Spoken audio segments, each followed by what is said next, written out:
السلام علیکم ناظرین، میرا نام ہے عثمان ندیم اور آپ دیکھ رہے ہیں اردو وسٹا۔ ناظرین، ایک مسلمان ہونے کے ناطے ہم سب جانتے ہیں کہ اسلام ہی دین برحق ہے اور اللہ تعالیٰ کے احکامات کی پیروی کرنا اور نبی آخر الزماں حضرت محمد صلی اللہ علیہ وسلم پر ایمان لانا ہی دنیا و آخرت کی کامیابی اور اسلام کے لغوی اور اصلاحی معنی کو مفصل کرتا ہے۔ حضرت آدم علیہ الصلاۃ والسلام سے حضرت محمد صلی اللہ علیہ وسلم تک تمام انبیاء کو جو دین اور شریعت دی گئی وہ اسلام ہی کی تھی، لیکن مختلف زبانیں، تہذیبیں اور روایات کے باعث ان تعلیمات کو مختلف مذاہب کا رنگ دے دیا گیا۔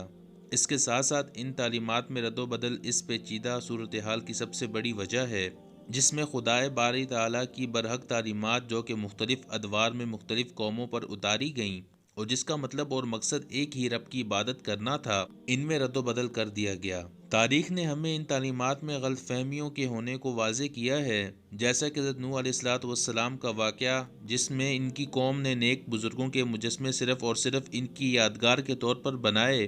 لیکن ان کے بعد کی آنے والی نسلوں نے ان مجسموں کو ہی معبود بنا لیا اور ایک نئے مذہب کی ابتدا کر لی، جب ان کے وہ بزرگ جن کے انہوں نے مجسمے بنائے تھے وہ خود حضرت ادریس علیہ الصلاۃ والسلام کی شریعت پر عمل کرتے تھے۔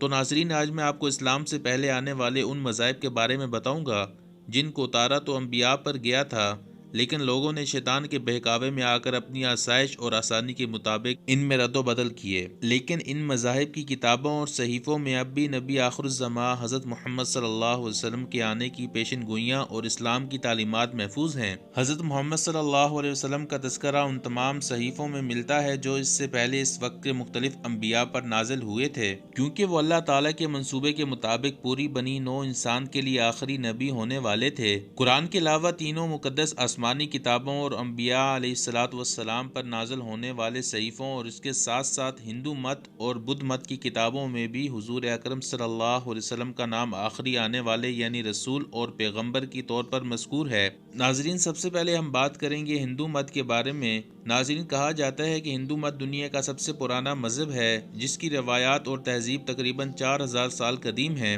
جس کے آج تقریباً 900 ملین ماننے والے ہیں، اور یہ مذہب عیسائیت اور اسلام کے بعد تیسرے نمبر پر دنیا کا تقریباً سب سے بڑا مذہب ہے۔ لیکن مندرجہ ذیل ہندو صحیفوں میں آپ کو نبی اکرم صلی اللہ علیہ وسلم کی آمد کا ذکر ملتا ہے، جس مذہب میں بتوں کی پوجا کی جاتی ہے۔ بھوشیہ پرانا کے مطابق پرتی سارک پرو کھنڈ 3 ادھے 3 شلوکا 5 سے 8 تک میں آتا ہے، ایک ملیچا غیر ملک سے تعلق رکھنے والا اور غیر ملکی زبان بولنے والا روحانی استاد اپنے ساتھیوں کے ساتھ نمودار ہوگا۔ اس کا نام محمد ہوگا۔ راجا نے اس مہادیو عرب کو پنچ گاویا اور گنگا کے پانی میں غسل دینے کے بعد، یعنی اسے تمام گناہوں سے پاک کرنے کے بعد، اسے اپنی مخلصانہ عقیدت کا تحفہ پیش کیا اور اسے سب کچھ دکھاتے ہوئے تعظیم نے کہا، میں آپ کو سجدہ کرتا ہوں، اے تم بنی نوع انسان کے غرور عرب میں رہنے والے، تم نے شیطان کو مارنے کے لیے بڑی طاقت جمع کر لی ہے اور تم خود ملیچوں کے مخالفوں سے محفوظ ہو گئے ہو۔ ناظرین، ایک جگہ اور اتھرو ویدا کی 20ویں کتاب کے 127ویں ہم میں کچھ سکتاس یعنی اسباق ہیں